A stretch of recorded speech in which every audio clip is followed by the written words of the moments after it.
So the next two presenters are both authors whose works I have read very extensively. So our second presenter is Kai Shmushko. I hope I have pronounced your name correctly. Okay, from the University of Leiden and Aviv University, and she will present a paper on Trans-cultural Buddhist Heritage in China's oldest temple. And just by the way, I have read a lot of works on Buddhist training, Buddhist cultures among middle class followers. And I will look very forward to your presentation. Hi, thank you so much, Junxi, for this lovely introduction. And I'm going to share my screen. I think that is clear now. Hi, everyone. Good evening for most of us, I think. I'm really happy to be here and share a small and also quite initial contribution to this fascinating gathering. I enjoyed everything so far. Thank you very much for the organizing team as well. And I'm going to jump right in. So the establishment of the White Horse Temple by Masse in Luoyang, Henan province, marked the introduction of Buddhism into China. So according to tradition, this was the first Buddhist temple in China and was established in the year 68 under the patronage of the Emperor Ming in the Eastern Han Dynasty. In later Buddhist canons as well, the Bai Masse is recorded as the place of worship and also the first place in which translation of Buddhist documents and texts is taking place. Many Buddhists from Western region and local believers worked together there, and they basically laid the foundation for the spread of Buddhism in China, at least according to tradition. The decision to build the temple was related to a dream that the emperor had of a golden man, 16 Chinese feet tall, with an aureole of a sun and a moon radiating from his head. And this sort of golden god was known as the Buddha. So the emperor, according to the tradition again, dispatched envoys to the Western regions in order to search for this god. And on the way, he acquired scriptures and images which were carried into the temple on the back on the backs of white horses. Therefore, the name, the White Horse Temple.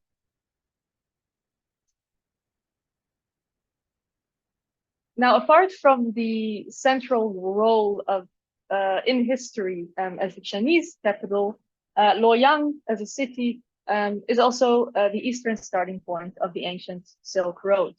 Now, in contemporary times, even though Luoyang is not necessarily a very big economical cultural locus, it is perceived and more recently as having the ability to strengthen diplomatic interactions and exchanges with Buddhist groups across East Asia through Buddhist heritage and culture. And that is a part of what I'm going to discuss in this paper.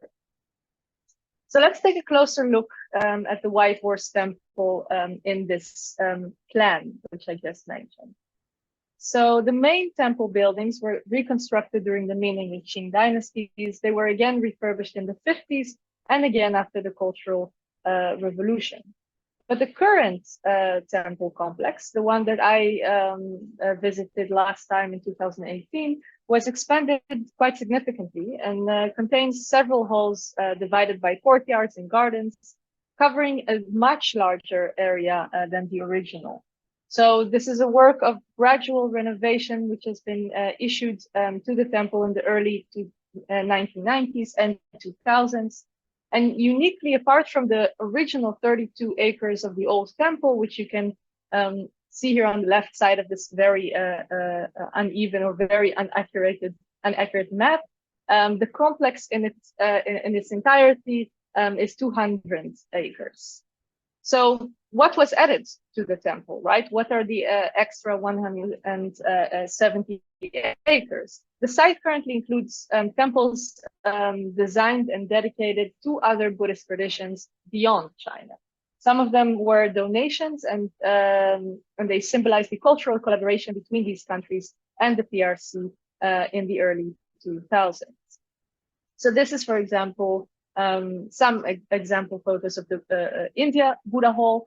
The idea of this temple was proposed by the Chinese in 2003 when the Indian Prime Minister Atal Bihari Vajpayee visited Luoyang. Building the hall was framed as means of a people-to-people contact and celebrating 60 years of diplomatic ties. The design was had drawn inspiration from the Sangchi Great Stupa in Madhya Pradesh in India. The Thai temple, Wat Hame Asevaram, that was also built in the Vaimasa complex, is an overseas branch of the Maha Nikaya Sangha. It opened in 1997, and at the time it was also initiated with a gold pouring ceremony at Wat Bowoni Wet Vihara in Bangkok. The last foreign temple is the Burmese style, that is how it's called in Chinese, hall donated by the Republic of the Union of Myanmar, opened in 2014. The main building, the Shwedagon Pagoda, is based on the Shwedagon Pagoda in Yangon, Myanmar. I'm not going to go into more details of these small temples in order to leave some more space, but I add some more details in the paper itself. Now, the context of these three foreign temples is seemingly clear, symbolizing the impact of Luoyang as an important historical place for Buddhism, which China's neighbors acknowledge and choose to cherish as a sign of good cultural relations. Of course, as is well known, in 2013, President Xi Jinping visited Central Asia and Southeast Asian countries and proposed the major initiative, which most of us have been covering parts of today, the One Belt, One Road. And under this plan, or grand plan, we see increasingly that some Buddhist temples, representatives, and practices have been harnessed to play a role in PRC agendas. The status of the Baimas had become more central because of its potential role within the BRI. So since the 2000s, the Chinese Communist Party had increasingly used various cultural heritage sites, including Buddhist ones, as soft power agents. And as mentioned, the new edition of the foreign Buddha temples preceded the BRI, but it is also back then. It was also back then that they were designed to mark the symbolic importance for the cultural relations between these countries and China. We do see, however, that since the BRI plan was released, the state's attention to the potential of this temple grew. So in 2017, Luoyang was designed as a pilot zone for Henan Free Trade Zone. Railway plans for China-Europe train connections were issued, and the airport of Luoyang had been further expanded in 2021, opening flights from Japan, Thailand, and Vietnam to fly directly to the city. More was spoken on the metro train, line 1 that will connect directly from the city to the temple.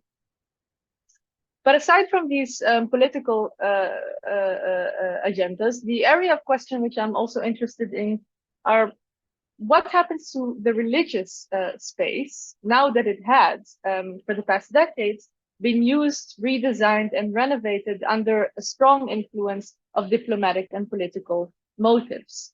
What can be said about the manner in which cultural heritage of the temple is preserved, and how will these developments affect local Chinese Buddhist visitors to the temple?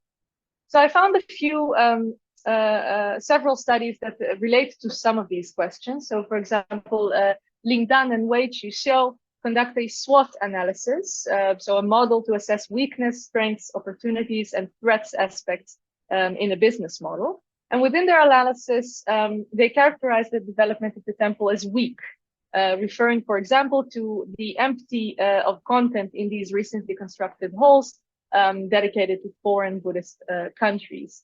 And they say, begin quote, the International Buddhist Temple Exhibition Area, Thai, Burmese, Indian, and other, fail to fully reflect the culture and art of Buddhism in these countries, end quote. Guo Xiaotao, in another study, stresses that the protection of the temple and the development of the site should focus more on the relationship between Luoyang as a city and its relevance in the Han Dynasty. So they describe the renovation as demonstrating inclusiveness by Rongxing, but they criticize the new development as failing to fully take into account the surrounding and the historical and cultural sites of Luoyang. So again, according to them, the cultural context and spatial context of the temple are misunderstood. They argue that the monuments added are causing a degree of damage even, and that the cultural and historical core of the temple is being held hostage, while rich and spiritual and historical connections are basically being lost. Now, over the past decade, Buddhism in the PRC had undergone a process of harnessing direction and redefinition within the cultural and political sphere of the country. The religion's rich material and cultural history is increasingly being used for various political agendas. In 2015, for example, in the 9th National Congress of the Buddhist Association of China, it was declared the global promotion of Chinese Buddhism would be a key activity, and it called for Chinese Buddhism to go out of China to other countries in order to tell the story well, to tell the Chinese story well. These efforts were referred to, of course, as soft power, public diplomacy, and person-to-person diplomacy, and some of them are linked to the BRI.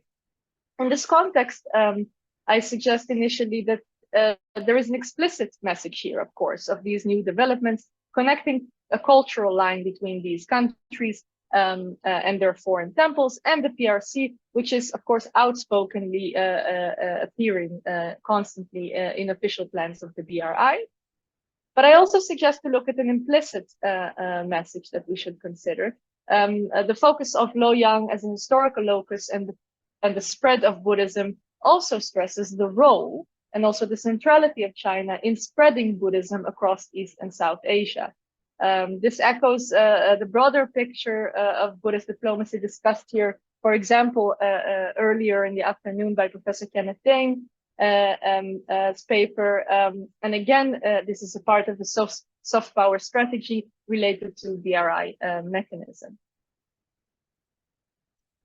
The last aspect that I want to bring up today is the way that some Chinese visitors are seemingly responding to the temple's new renovation. And to that, I want to share my initial research into the social media users and how they share their visits to the temples. So in the past years, I've been studying Buddhist online activity and performativity on an app called the Little Red Book, Xiaohongshu. An app which is highly centered on visual content. And when I entered BIMAS to the search line of the social media app, what specifically caught my eye was hundreds of photos along the lines of what you're looking at now. So what are we looking at here? This is, for example, a Chinese woman dressing up as a Miao, traditional clothing, posing in the Thai Buddha hall. Here we also have a Chinese woman dressed in an Indian sari, also photographed in the area of the foreign temples. And you see similar photos to these. Again, this is a small selection of hundreds of these posts, which pop up when one searches the temple on the social media app. Now, hundreds of women which are dressed in traditional garments associated with these foreign countries and taking fashionable, almost professional, I would say, looking photos posted on Chinese social media accounts, in this case, the Little Red Book. Now, there are two approaches which I want to sort of think through, which I think might be useful to understand this phenomena, this aesthetic formation, if you'd like. So the first one is thinking about it as an urban digital spectacle. This means that these users are reproducing the space of the temple in another spatial cycle, supported by algorithms. So they describe a spectacle which is produced through an interlinked digital and urban space and affects these spaces in return. So you see a formation of the spectacle, a repetition, a materialization of the spectacle, commercial interests, which are, of course, extended, and I don't have a lot of time to expand on that. Profit, material, and spatial practices that gain attention, and the circle goes on and goes on. Now, in the PRC exists many regulations regarding activities in religious sites, and also more recently, regulation on the commercialization of religion on the internet. However, this phenomena, as far as I know so far, have not yet been censored or prohibited on the cyberspace, nor on location on the site, despite harsh reactions to similar cases. What can we say about the gain of that? What is the gain in sort of letting these activities go on? Well, a temple with a high profile, which doesn't prevent such activity, might gain, of course, a double aspect of gain. So the first is that online attention to the temple and the potential profit from this Buddhist tourist economy is one thing. The second is, I would say, a public manifestation of a movement which is engaging with the temple, but not necessarily religiously, right? So we go back again to culture and not necessarily religion, which was discussed in the previous presentation. The activity is barely connected to religiosity or to worship, and more to interests in other cultures relating to Buddhism. Which leads to the second framework to consider here, which is the PRC's push for treating Buddhism as a culture and not as a religion necessarily. And here we see the treating of Buddhism as a culture might lead to a problematic essentialism of these other Buddhist cultures, as can be interpreted from these photos. So in recent years, several arguments have been made even by President Xi Jinping himself regarding Buddhism being a tradition, right, and not necessarily in religion. In his speeches, he expresses the will to blend religion into culture. We also see the BAC, the Buddhist Association of China, emphasizing discursive forms of Buddhism in his promotion. One of them is Buddhist culture, and this refers to Chinese Buddhist-inspired values and practices that people can pursue as lifestyles and hobbies without questioning beliefs or understanding Buddhist teachings, for example. We see that the BRI temple as well shows that Buddhist culture is valorized, but religious worship is much less apparent. It seems that what is replacing these practices are acts which are on the border even of cultural appropriation, not only appreciation. And in any case, without judgment, we can definitely say that the way of engagement with Buddhist culture are quite different than what we would see in common temple practices. Let me add that more in-depth research should be done to this form of popular activities on BRI, and more in-depth interviews with these practitioners posting these photos should be made. And this is the work in process, which will bring me to the next step of this research, hopefully soon.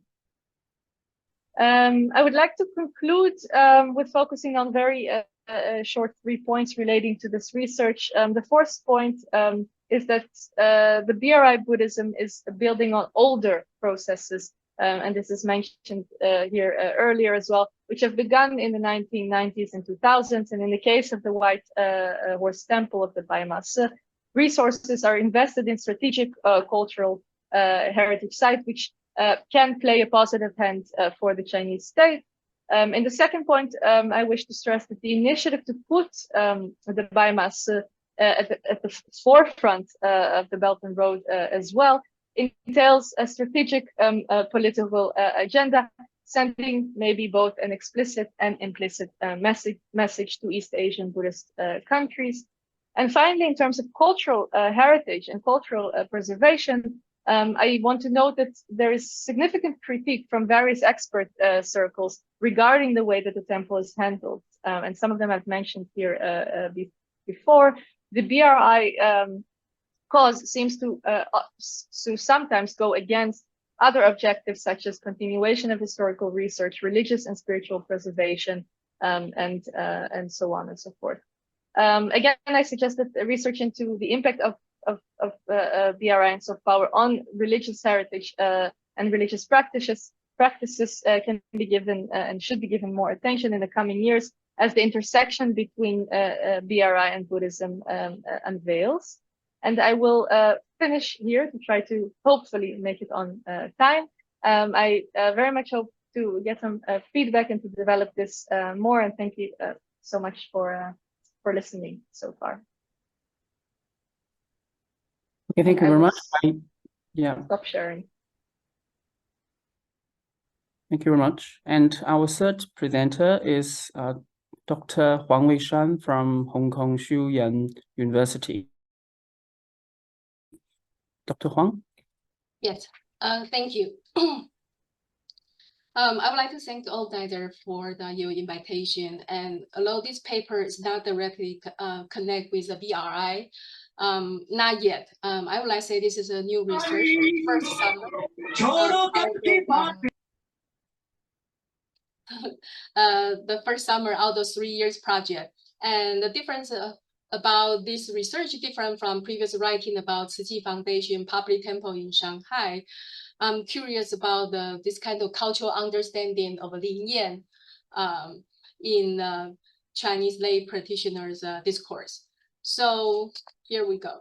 While most of the public temples in contemporary China are constrained to stress the scientific belief, the vocabulary about the spiritual efficacy Lin Yan is not present in many official publication and practice. Many scholars consider spiritual efficacy is one of the most important concepts in understanding the Han religion. In my paper, I mentioned some scholars that inspire me how to study about the Lin Yan, and I'll skip this in verbal presentation. So this study is interesting in understanding how social and supernatural words are defined and reproduced in the popular Buddhism in Chinese community overseas particularly. How does a Chita practitioner define the boundary of a social and supernatural world?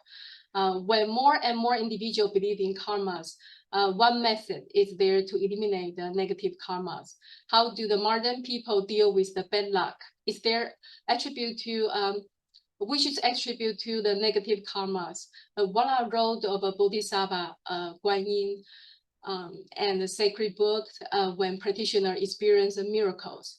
What is the role of Lu Junhong, a founder of Guanyin Chita, a medium in the process of performing the spiritual efficacy? And my research started in Shanghai, stopped because of the COVID, and most of interview conducted in Hong Kong and a little bit in Taiwan. Yeah, so the group of Guanyin Chita here, I'm going to call Chita afterward, claim that it has over 10 million Buddhist followers devoted to teacher Lu's teaching. The follower can call in internationally and consult with Lu about their problem. Master Lu can read totens, kan totem internationally, and tell physically of a believer who reside in the various countries. And the Guanyin Chita founded by Lu Junhong in 2010. The lay teacher Lu introduced his new teaching first through the radio broadcast in the early 2000s and later through the online video, ebook, and phone app. Of course, the 10 million follower, this kind of membership is controversial, but we can safe to say between the 3 to 10. Why 3 million? According to the counter movement, the anti-Chita media, they accuse Chita has more than 3 million followers. So I guess it's safe to say at least 3 million followers in 2017. And the Chita, they self-claim they have a 10 million follower up to 2019. So Lu and his team organized the public talk in major cities around the world, as you can see the picture here. The 3 major sutra and the mantra recited by the Chita follower are Great Compassion mantra, the Heart Sutra, and the 88 Buddha's repentance. However, the teacher will appoint a different assignment for the individual to recite. Teacher Lu claimed the Guanyin Chitta is part of Mahayana Buddhist tradition, although Chitta has been criticized by the mainstream Buddhist community in China, Malaysia, and Singapore. Such criticism seems to have a little influence on the group's expansion. The main criticisms are related to the totem reading and the burn in the little house, although there has been two key success of the public preaching. Here is the little red book that the Chitta practitioner all have. But of course, in Taiwan, they will have a different written form. And the second one is the form of a Xiaofangzi. As for the function life liberation, the important ritual, but it requires a lot of coordination. Today, I'm going to only focus on Lin Yan. So among the Guanyin divide, Teacher Lu, and the practitioner. Here, let me continue. So in the last 10 decades, there are some changes about the Guanyin Chitta's organizational development. In the beginning, for practitioners, they all tend to set up, they are encouraged to set up the home altar if it's allowed.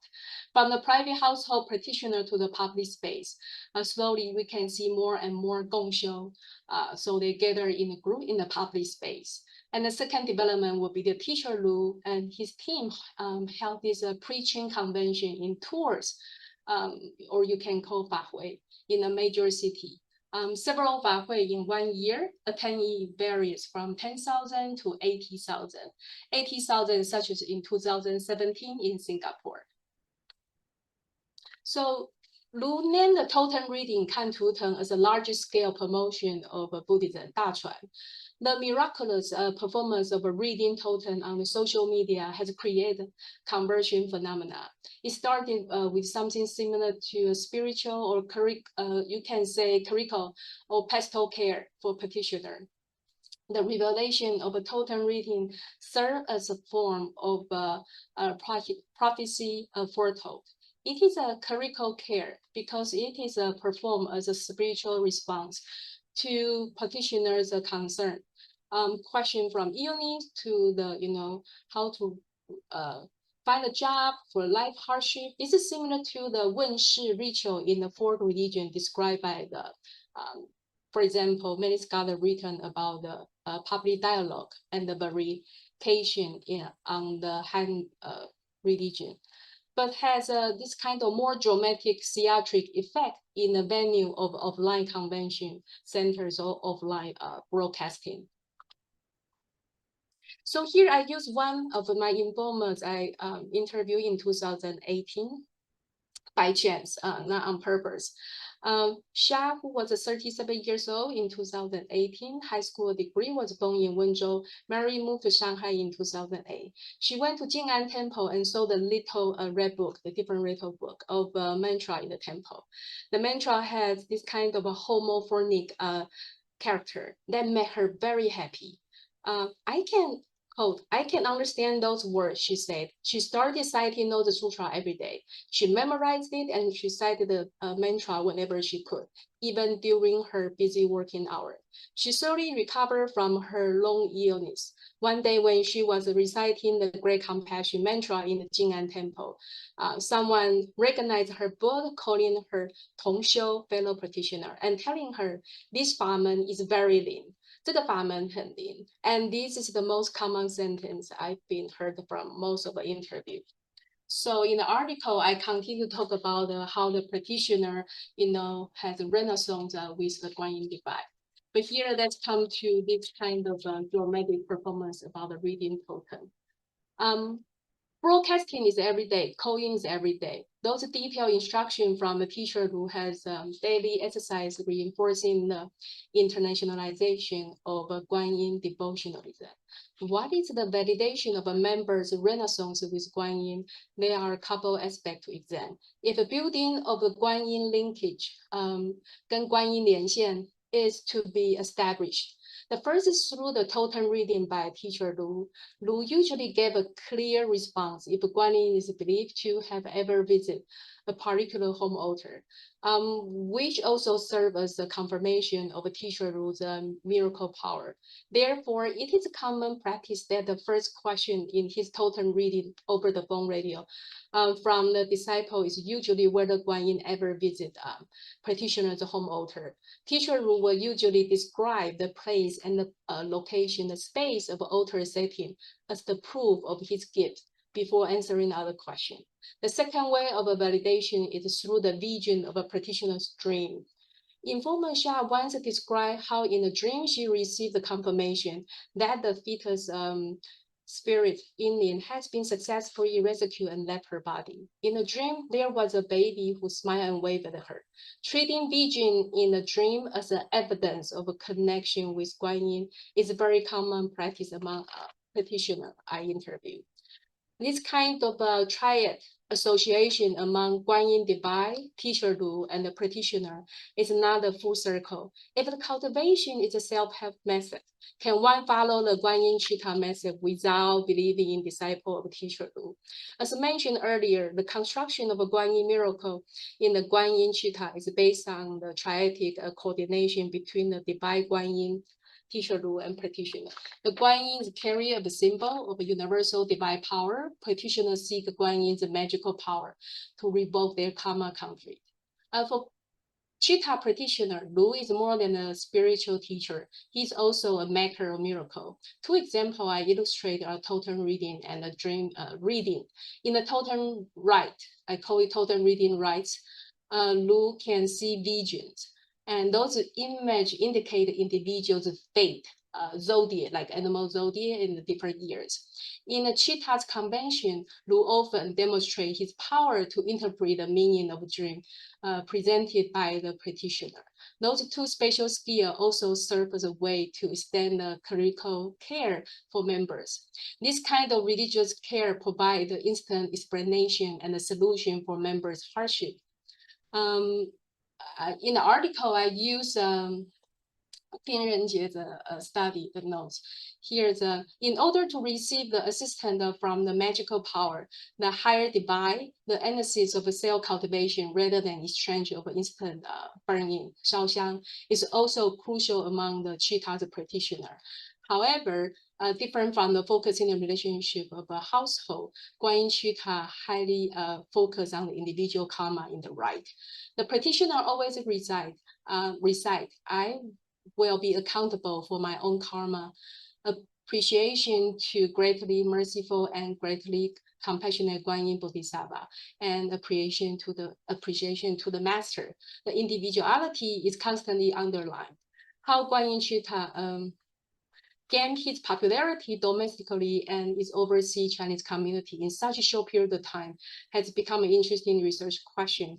Guanyin devotionalism is popular historically and worldwide. This article is an attempt to show how Guanyin Chitta has offered a technique of a karmic repair in contemporary China among lay practitioners, as its narrative and method meet the need of an urban practitioner.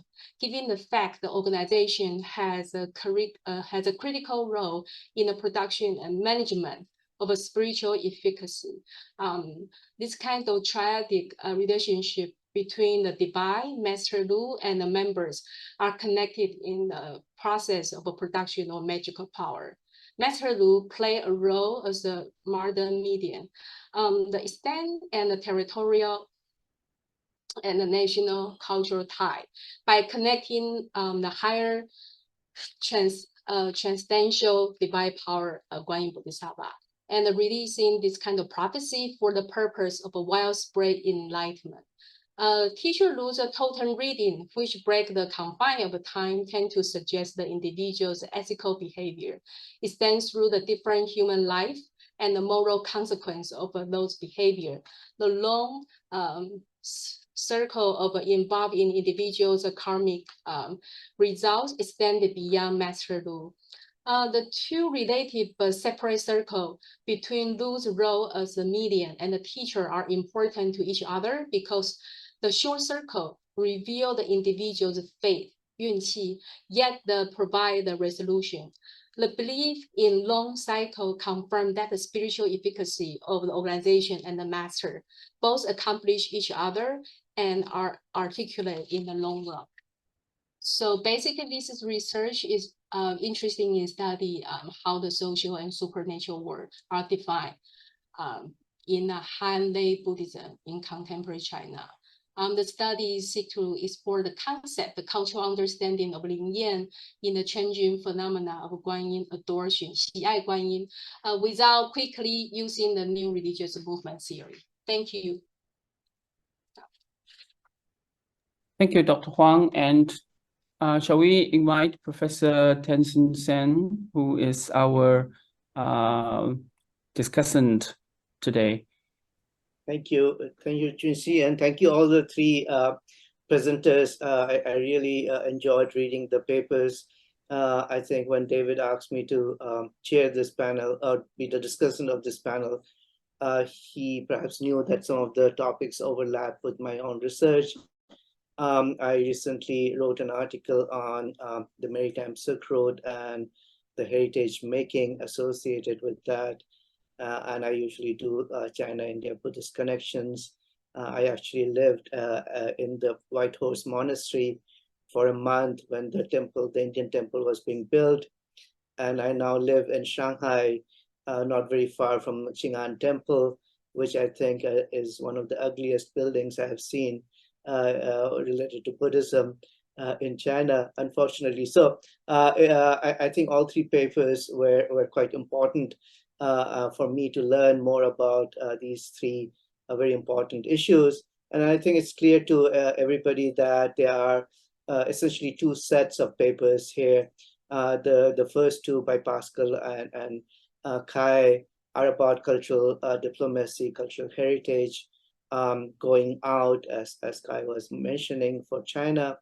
The last paper by Weishan is about practice of a new form of Buddhism in Shanghai, so very local, but perhaps in a global context, because some of the actors are outside China.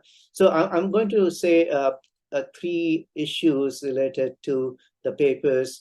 First, what do these three papers contribute to our knowledge of, let's say, global China, religious world, the topic of this conference. The second is, how do they actually relate to the discussions that we have been having for, let's say, the past 4 days, including in Hong Kong? And third, some of the questions I have, including some of the input that I would like to offer to the speakers. Now, clearly the heritage issue have been studied by anthropologists. The classic dictum about heritage is heritage produces something new in the present that has a recourse in the past. And this is something for both Pascale and Kai. I would like you to think about the past. That's been discussed briefly, but not the use of the past critically. I think that's something I would like you to think about. Tim Winter, who is now at RE, was involved. I think that's quite important, looking at cultural diplomacy and especially Belt and Road. But I would also like to add this issue of image making that comes up in China's foreign relations. So many political scientists, IR people, have looked at how China tries to present its view as a harmonious, peaceful society through many of these cultural diplomacy aspects. So image making, I think, is equally important. So just specifically about the three papers, I think Pascale's paper is quite different from what we have been hearing for the past few days about Islamic relations with China. This is about cultural heritage making using a site that's located in China, in Yangzhou, and then how Chinese use that site. And then it's not any Chinese, it's the Chinese state that is using this site for heritage making in order to pursue, as Pascale was pointing out, China's diplomatic relations with Iran and Arab countries, which I think is something new that we have heard, how cultural heritage is connected to diplomacy. I think I thank Pascale for doing this. the site is an important Song dynasty site. So those of us who do Tang and Song, it's quite an important place. Pu Hating's tomb is then used to benefit, as Pascale uses the word benefit, to the Chinese government in the present with regard to, as she says, flows of capital, cultural, tourism, services, and diplomatic relations. I think this is an important point to see how a place in China becomes global, right? Through the use of cultural heritage. So I think that's, for me, is an important point to keep in mind. And she also points out how China has been involved in protecting, preserving these historical sites, not recently, not just because of BRI, but since 1960s. I think that's also quite important to understand. And she points out again in the 1980s, 1982, when the Cultural Heritage Law was passed, is quite an important. Finally, I think this is when I was writing my Maritime Silk Road Heritage article. This relationship between UNESCO, I think, is quite important in the 1980s.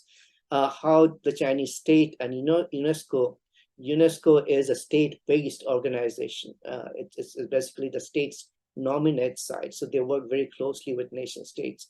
And on their heritage agenda overlaps since the 1990s. I think that's a very important issue, I think, that the paper also contributes.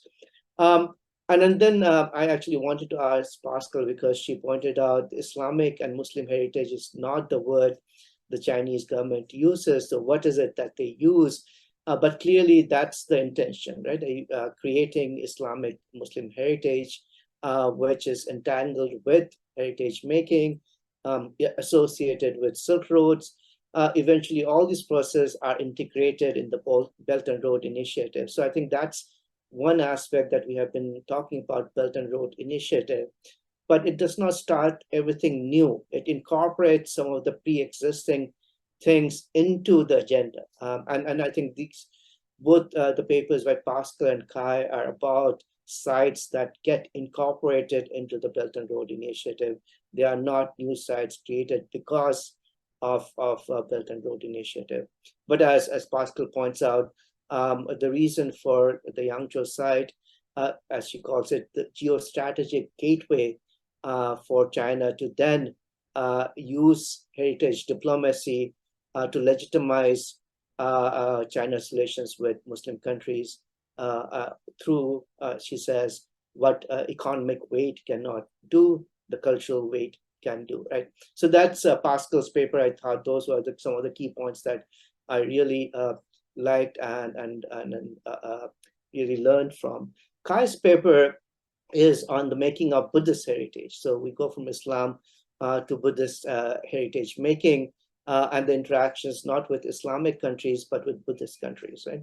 And she focuses on a White House Temple in Luoyang in Henan province, which is recognized as the first Buddhist monastery or temple in East Asia. There's a problem with that narrative, historically speaking. The earliest writing of that monastery comes from the 3rd or 4th century. And here I would encourage Kai to look at an article by Antonino Palumbo, who used to be at SOAS. He has written about how this legend actually came about. You use Yang Xuan in his records of the Luoyang monasteries, but I think there is a lag between 68 CE, when the monastery is supposed to have been established, and then the first records of this legend. She points out, very importantly, the connections between the temple heritage making, diplomacy, but another very important factor, tourism. I think that's something that has not been clearly brought out in our discussions so far in the conference. The role of tourism associated with a particular religion and promoting a religious site as a heritage site. While Pascale discusses invoking of Islam by the PRC to promote the idea of Silk Road heritage, and here again, I think Tamara Chin's article on inventing Silk Roads is quite important to see how this concept of Silk Road got integrated in the PRC in the 1950s, used as a diplomatic term initially with Afghanistan, which was, as all of us know, Silk Road was not a Chinese term. Maritime Silk Road, as I argue in the article, it was a Chinese term. But Kai does the same thing using Buddhism, the White Horse Temple, and the Silk Roads. The building of Thai, Indian, Burmese temples in the White Horse Temple is pointed out as a success in heritage making. And the heritage making has had in China at that particular location. The other site I can think about is the Shaolin Temple, which is not far from White Horse Monastery as well. And thus legitimizing, and this is quite important, I think, for China, legitimizing China's Buddhist heritage, right? I mean, there are lots of papers about how China and India have been competing about their own Buddhist heritage. So I think this is quite an important site. And as Kai also points out, this White Horse Temple was already part of China's diplomacy before Belt and Road Initiative. I think that's to keep in mind. What happens with the Belt and Road Initiative coming in with regard to the White Horse Monastery? I think one of the important ideas, promotion of Belt and Road, is about shared heritage. So it's not just Chinese heritage that Chinese are promoting, and you can see this in other initiatives under Belt and Road, including the use of Zhenghe. It's a shared heritage.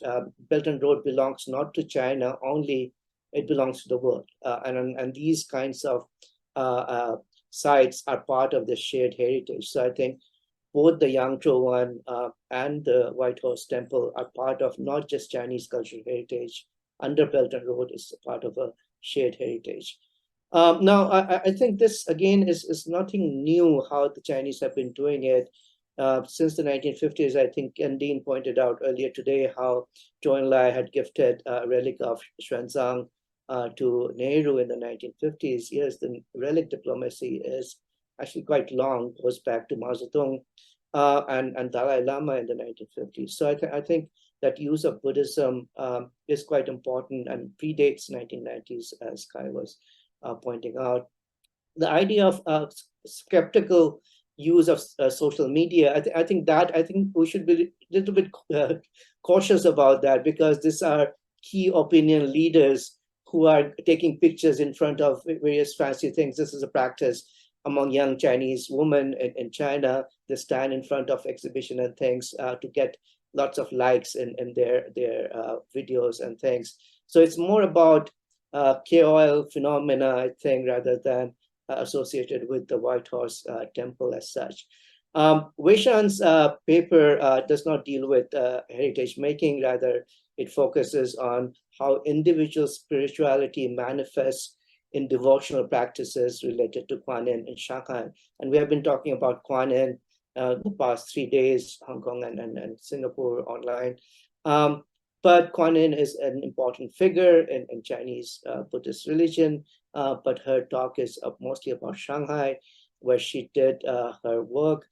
She points out this Guanyin Chitta movement has about 10 million followers in its transnational network.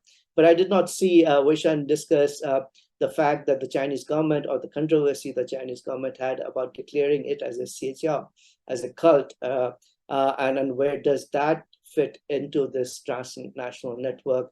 In your paper, I did not see that discourse. Is that a concern? What happened with that designation at some point? Weishan also has a section on secular China as a secular state, and how the devotion of Guanyin fits into that secular state, which I thought was quite interesting. The use of the word chitta itself, I don't know how the followers think about it, because the original term meant mind experiences, thought experiences, meditative concentration, and nothing to do with what you are arguing, Weishan, on efficacy, right? And here, I think your ethnographic research is quite important because people tell you that this has to do with some kind of karmic issues, karmic repair, as you call it. But karma, according to Buddhism, and the retribution happens not in this life, it happens in your next life, right? But the Guanyin devotion system that we find from the 5th century onwards is about this life, right? So is this the reason why Guanyin is so popular, that it brings fruits to your devotion here, now, in this life, rather than waiting for the next life? So I think that's an interesting issue that perhaps you can think about, because many of the texts that you cite are dharnis, chants, and spells. These are not philosophical texts. So these people who are following the Guanyin Chitta movement are perhaps looking for salvation right away, right now. And so what kind of Buddhism are we really talking about? So a few questions that I have, I'll end with these few questions. I learned a lot. And I just wanted to mention that for Pascale and Kai, what about, I think this is a question that is on the chat box as well. How about the local stakeholders? How about the monks in the White House Temple? What do they think about all these cultural heritage issue use of White House Monastery? Because when I lived in White House Monastery, I was living with the monks there, and there are quite a number of monks. Some of them come from very rich families. But so what is the stakeholders' views? Same in Yangzhou, you pointed out some of the people in the Parsi village are perhaps involved in that. What is their views? What is the view of the Muslims outside the village about the use of this site as a heritage site? Do they have a voice, or the state has just taken over? Do they actually matter, the local stakeholders? Perhaps I mentioned early on the use and misuse of history in heritage making. And I see that very clearly in the Belt and Road narrative. As a historian, I have to point out that history is being misused, constructed in a way to support the government views. What do you think about it? Is it something that you would look into? The historical factor, was this guy actually the 16th generation descendant of Muhammad or not? Was White House Temple actually the first temple or not? Additionally, for both Kai and Pascale, this role of UNESCO is quite fascinating. I wonder if you can look or tell me about, or tell us about this mutual shared agenda of UNESCO with declaring Silk Roads as a heritage, and Chinese intention of also having Silk Roads as heritage. I just want to put a disclaimer.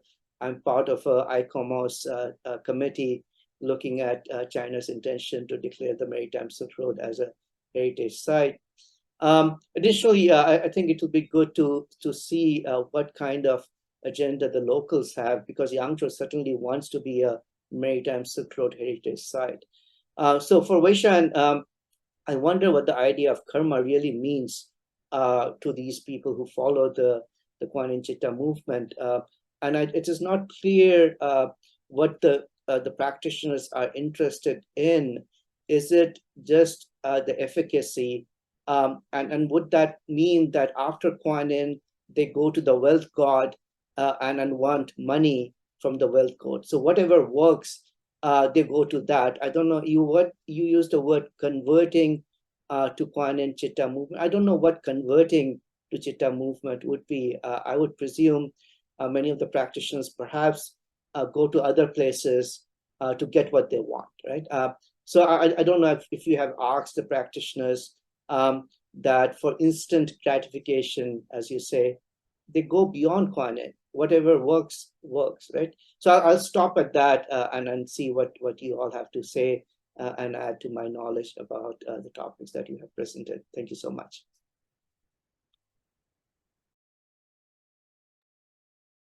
Thank you very much, Professor Sun. And I think I can invite the three presenters to respond briefly to the discussant's comments. So maybe we can start from Pascale. Yeah. Thanks a lot for all those comments. It's very interesting, very it's really food for thought. It's great. Thanks a lot. Maybe I'm not sure I remember all the question. I take some notes, but maybe I will start with this question related to this Muslim heritage category. You ask as I said, it's not an official category, but it's officially used by some scholars, especially Huizhu scholars. But in the heritage list published by the Cultural Heritage Bureau, there is no such categories related to ethnicity or religious buildings. You have tomb, you have building, you have, I don't remember exactly all the category used. Maybe my colleagues, remember better than I, just not right now, but you don't have such categories related to ethnicity. So, but as you said, it's probably the aim is to promote Muslim cultural heritage somehow, or to categorize it as an official category. But well, it's not used like that. Well, maybe for Buddhism, it's also the case. Well, as far as I remember, there is no Buddhist cultural heritage officially. I don't know. No.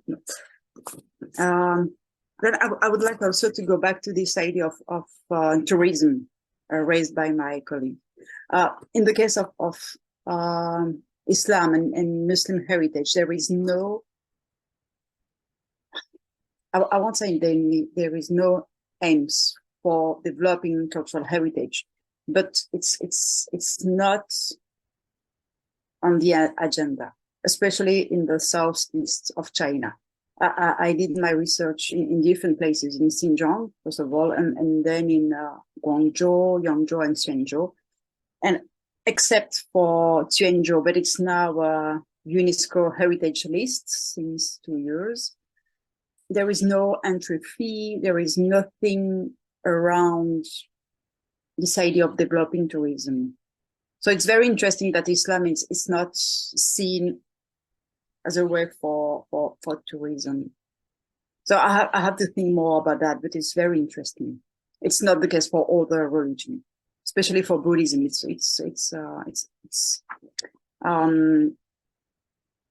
Think in another way. Quickly for locals agenda. What was fascinating for me is that religious leaders, especially them, they already understood how useful cultural heritage category could be for them in terms of promoting certain activities, getting fundings.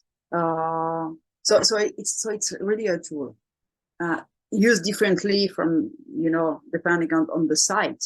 But for instance, in Guangzhou, they developed a lot. They get a lot of money for renovating certain buildings around the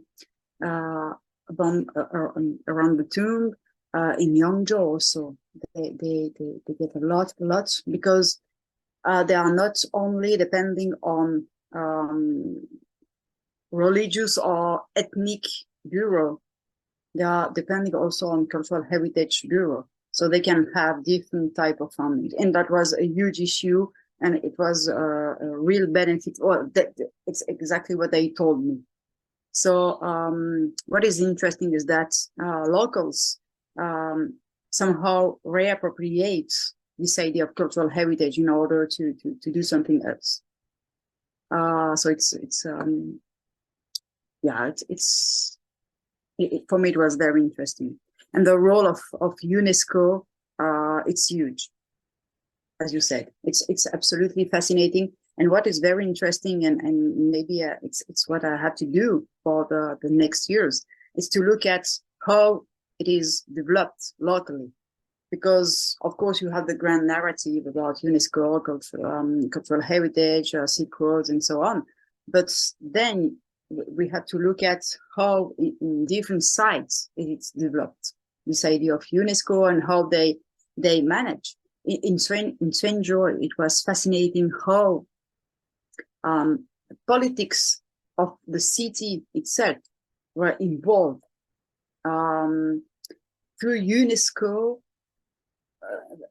with different programs. So, of course, there is UNESCO and China, but you have UNESCO in different cities, different places. And how it works, it's very interesting, and it could be completely different from a place to another one. I'm not sure I answered your question, but it's Thank you. So, Kai, Hi. do you want to respond? Sure. Yes, I would love to maybe shortly respond to a few points. Thank you so much for this, for pointing out a few sort of important directions, but also reflecting on some things I was struggling with myself in the paper. I'm gonna shortly respond to some of them. So thanks for sharing some more sort of leads regarding the historical background of the temple.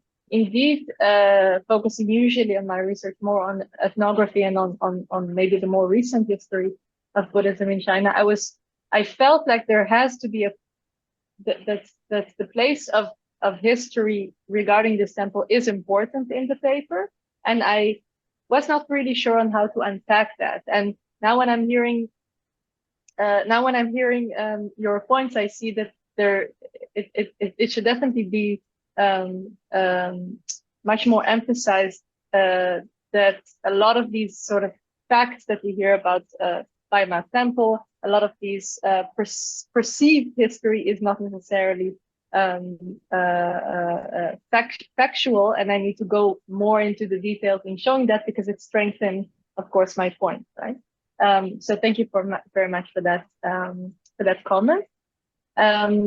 Another point which I thought to shortly regard to is the idea of the images of the practices, and whether they are or not religious practices, and whether they are or not relevant at all to our discussion when we talk about heritage places or religious spaces, right? I most definitely agree with you that it is a part of a larger social phenomena which has by all means nothing to do with religion, right? And then the question is, why should religious scholars or ethnographers studying a religious site, or historians studying a religious site, even regard to it? But I find when there is such an overwhelming amount of these images, both on site but also on the digital space, we have to ask ourselves, why is that, right?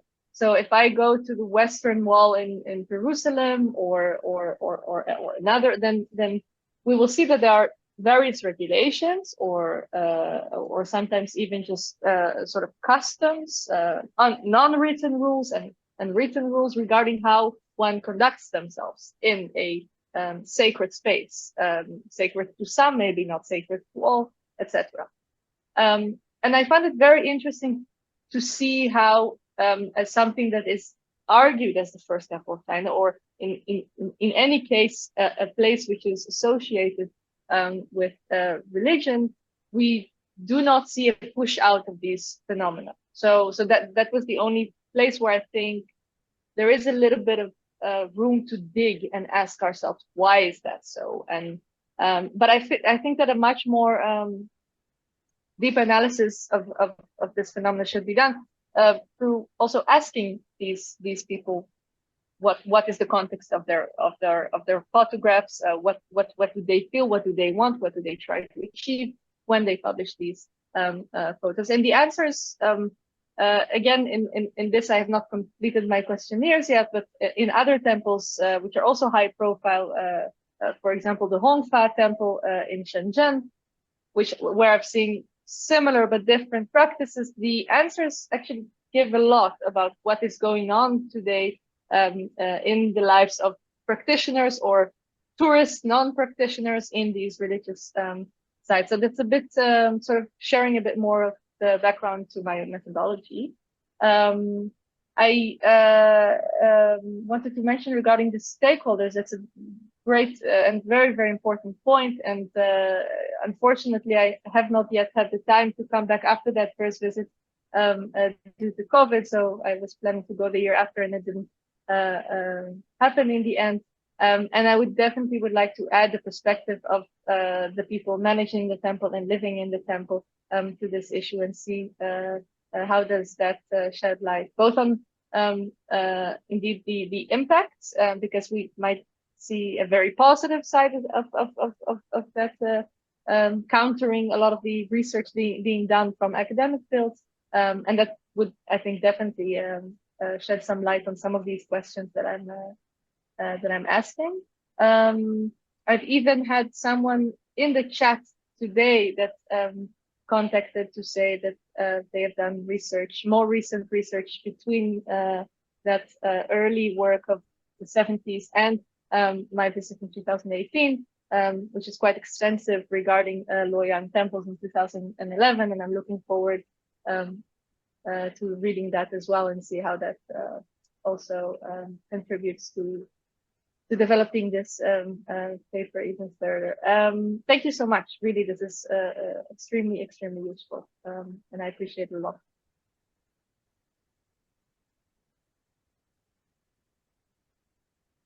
So, Weishan, do you want to respond? Yes, Tyson, a quick recap. Actually, 4 years ago, when I proposed to David Palmer this project, I don't know if you remember, at that time I was proposed to the expansion of a public temple from Shanghai. And I know you don't like the look of Jing'an, but they actually plan to build more than 100 temples worldwide.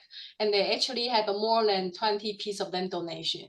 But what happened is 4 years later, the land's still there, but there's no temple has been built yet. But come back to a lot of important academic question you raised. So when I'm doing here to study Cheetah, not just for the convenience per se, whatever the state project, what we can see usually goes slowly. There's a lot of vision, but then it require money, a lot of coordination, and so on. But when I start study the Cheetah, I would say my rationale will say, I follow people. When most of the people decided not to go to public temple, or some actually convert from the public temple and then follow the Lu, it's actually a lay practitioner. Imagine a lay practitioner can preach and have millions of followers. I think that's more than 10 years. That's kind of establishment. And the argument is not like he is a outstanding philosopher or not, as there's a substantial group and the social phenomena. And I think what would like to look is after 10 years, what happened and what kind of the contribution I can draw from this case study. And interesting part is when I visit Taiwan, visit the Guanyin Cheetah in Taichung, I also talk to the practitioner there and the foreign bride from Fuzhou, for example. They visit back and forth, the both sides of Guanyin Cheetah. So they are everywhere, but less visible. You don't see that kind of grand temple there. That's not their mission, or that's their strategy. So the first one, the relationship with the state, you are right about they are not a Xiejiao, at least they are not on the list yet, but they are definitely a conformist.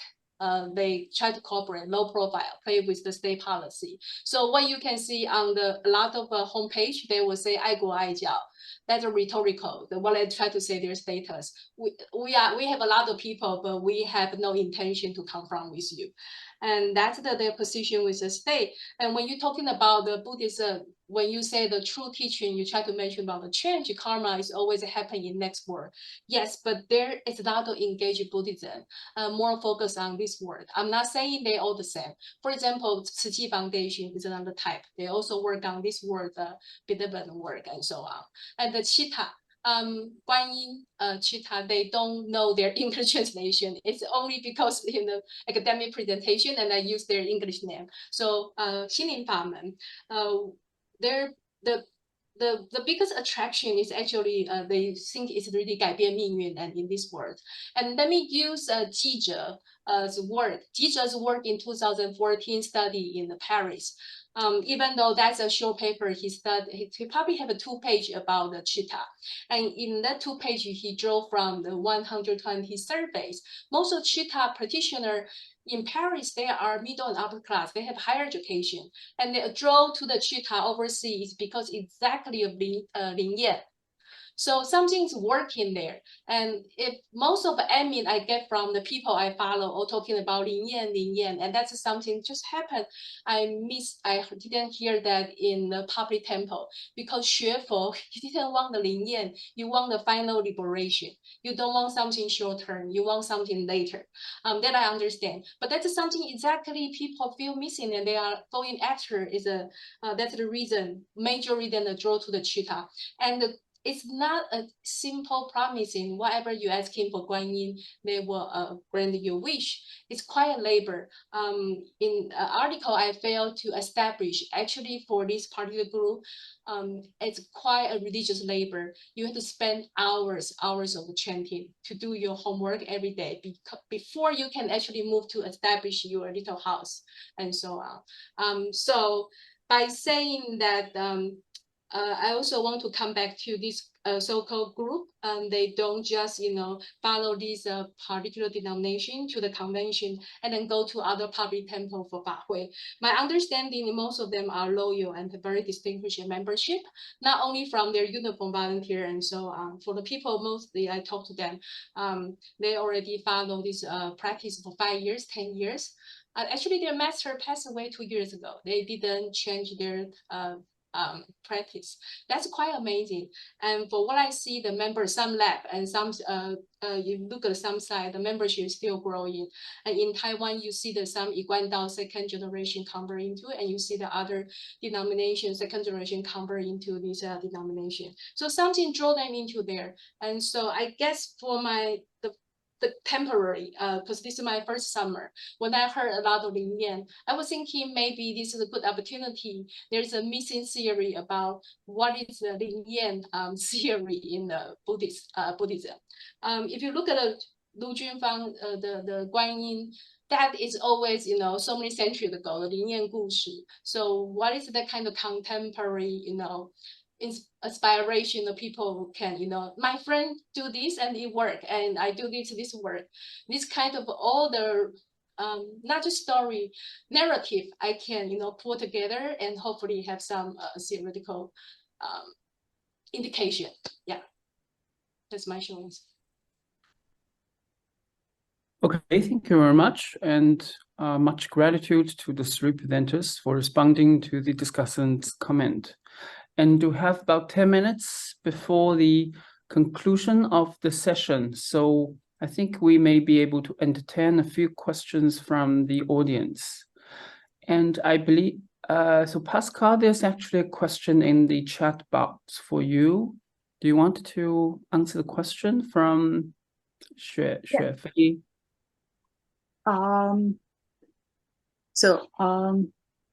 How do Hui people in Yangzhou see the tomb? It's recognizing it as an ancestral form, either culturally or even genetically. Is there any genetic test on this group? So this question about how Wuhading tomb is seen by local people, especially Hui people, is quite interesting, because it's not really seen as a real ancestor. It's something I quite often read in books, in research, arguing that Wuhading is the official ancestor of Hui people in Yangzhou. But in fact, people don't believe in that.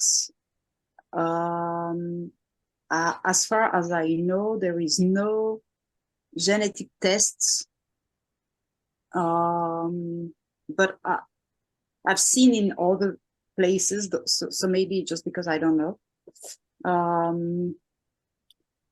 So yeah, this question of who is the ancestor of Hui people it's a huge question. I mean, you have different hypotheses and a lot of debates about this question. And depending on the location you're speaking from, you have different answers. So yeah, for Yangzhou, it's as usual a huge question. Is it a good answer? Is it okay? Well, I see David is raising his hand. David? And maybe just the last question about the distinction between Persian and Arabic Islamic heritage very quickly, because I completely forget to speak about during my presentation. It's a very interesting question because in the discourses I faced, there is no distinction between, in fact, Sunni and Shia affiliation, which is a huge issue. It's not a small one in Islam, but in fact, this question about cultural heritage and Muslim heritage suddenly disappear completely. There is no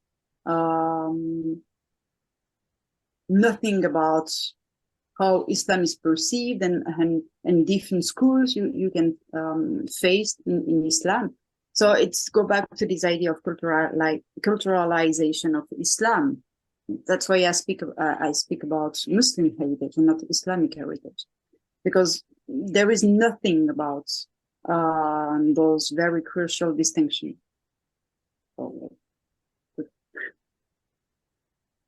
David? Yeah, so thanks a lot. All these papers were really interesting, and I guess it's mostly I just had a few thoughts or comments, and I'm just curious what if you would have any further thoughts about them. So the first one, actually, right, it's in relation to Pascale and Kai's papers. It really made me think about a certain type of, it seems that there's a certain type of sacred site, which we might call a diplomatic sacred site. This kind of Islamic site and this Baimas is only two examples of something that we find. I can't remember the name, but I remember at a conference a long time ago in 2005, somebody presented a paper on a temple that played exactly the same role, a Buddhist temple that played exactly the same role for the relationship between China and Japan. And then we've had Shaolin was presented, I think it was yesterday. Which is, I mean, that's a temple that has so many different roles, but one of them is kind of also as a diplomatic temple. There's these Madzu, the ancestral temple of Madzu, and there are others. I mean, one could even like map out all these different temples and sacred sites that actually are made to play a diplomatic role. And there's no real policy about that, I don't think, but somehow there's processes that come into play, local authorities and central authorities kind of leveraging various interests and various agendas to engage with actors overseas, and then creating the result, though, is these kind of diplomatic sacred sites. And it made me think of especially the Baimas. It actually reminded me, I was in Lumbini in Nepal just in May at the birthplace of the Buddha, and this sense because I was, so basically Baimas has also, it has temples in different architecture, right? So it has and that's exactly what you have in Lumbini, and it's a kind of expo. It's like a, it's like you go to like Expo 2010 in Shanghai and all these different buildings of different countries, and then Lumbini, it's every different sect of every different country of Buddhism has built its own, temple with its own architectural style.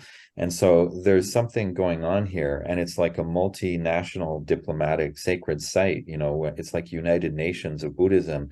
And what's interesting, because there was this SWOT test that said that, it's actually, the temple is not really very popular, actually. Is that the issue, right? It's not religiously very, very attractive.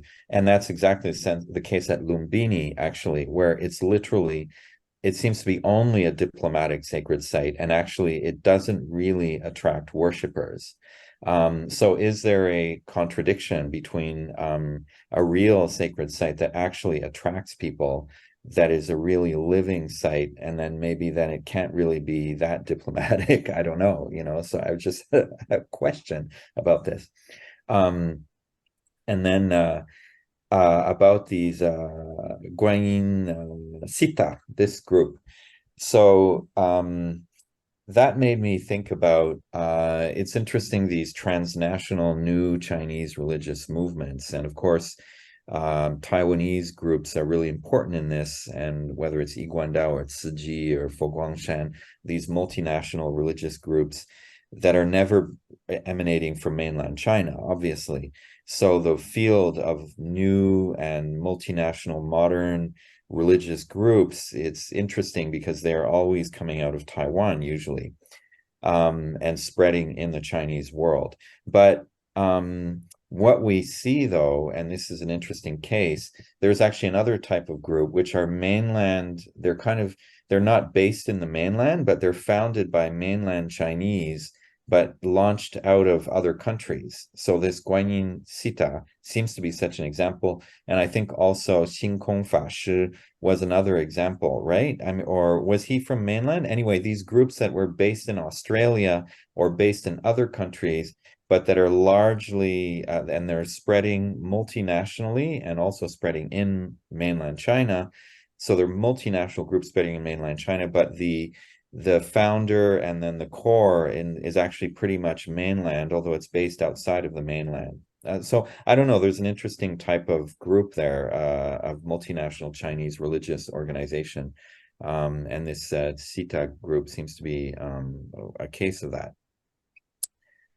Yeah, those were just some thoughts. Yeah. And I Do we wonder have a second to comment or Do how are anyone, we with time? yeah, do any of you want to respond to David's question? Start. Please.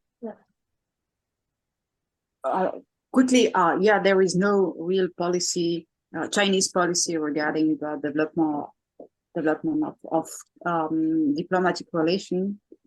But in fact, as far as I've seen, Islamic Association has to develop relationship with counter partner. So it's written in the. It's not a regulation. I don't remember exactly the title used, but they are supposed to develop relationship with other colleagues in China, but also outside China. So it's part of, and then you have different white paper produced by China in order to develop relationship with Arab countries and also Iran recently. So it's part of that, but there is no real policy regarding heritage and diplomatic issues.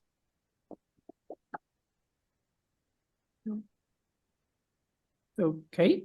Yeah, I can also add. Thank you so very much, David, for these comments. I very much echo these kind of associations that the paper brought in, because indeed it's we see that sort of multiplying these sort of sacred sites which are diplomatic, and I think in some cases it's indeed sort of black and white. You barely see any worship, and in some cases it's double.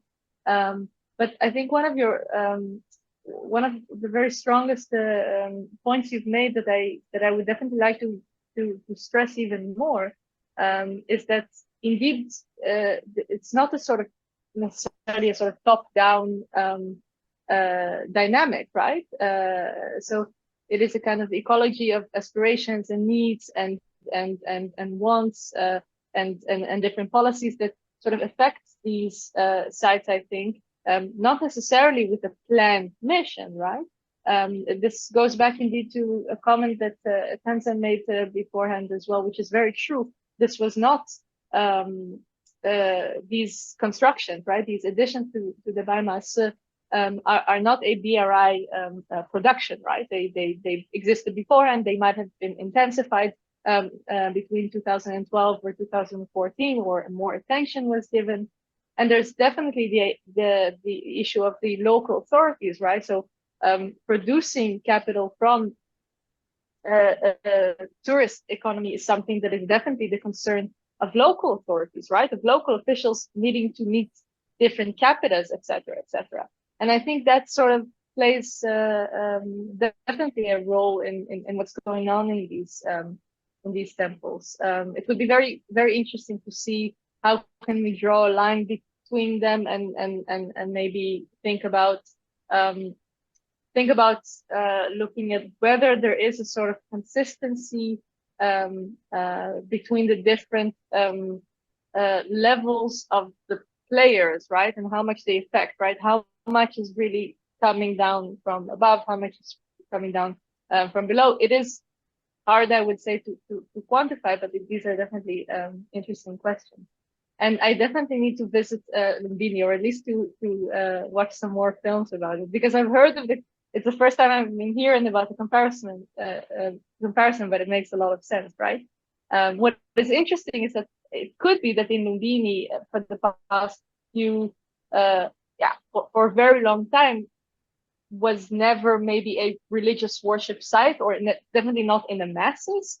And I would even think that the Baima temple also hadn't really been, right? So in some temple, we see a sort of shift, which is definitely a sort of push, sometimes from sometimes from the government, right, through the UFWD, and sometimes we just see a sort of temple that never really had such a lively, vibrant religious sphere, but is then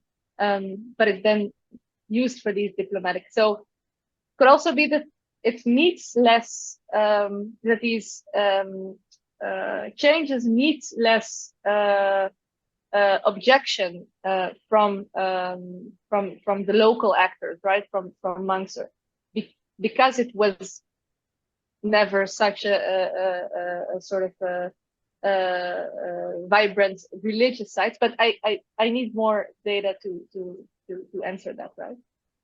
But thank you very much for the comments and for the thoughts.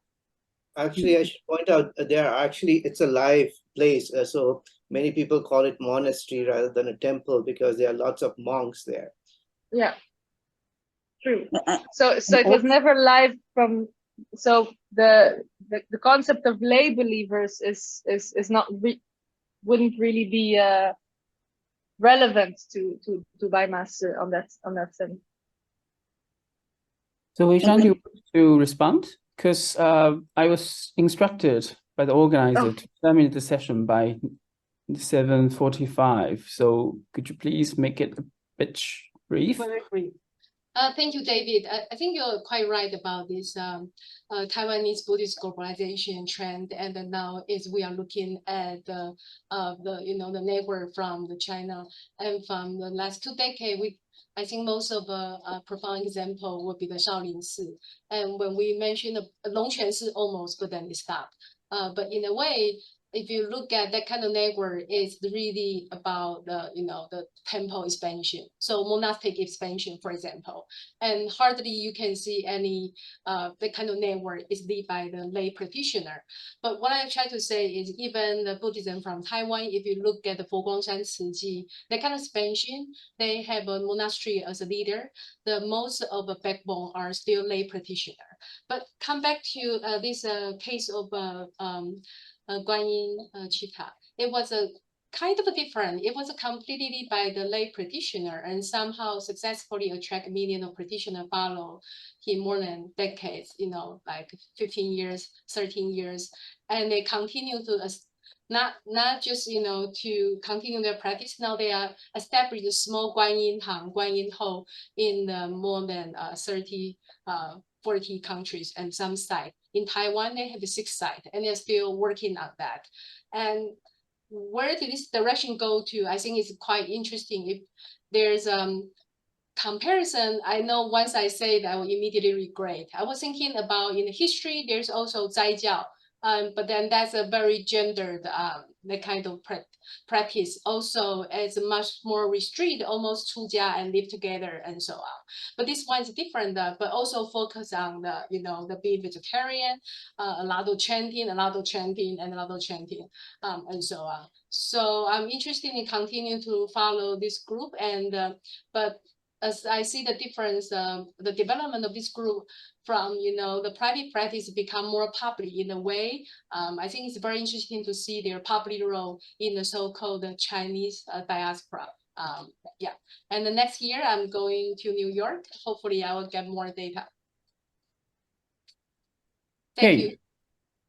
So because we're already overrunning the program, so I think probably we need to call it a day. And thank you very much for participation in this very fascinating session, and hope you will continue to enjoy the last session of today. Okay, thank you very much. Thanks a lot. The concluding discussion at 8 o'clock, yeah, in 10 minutes. So.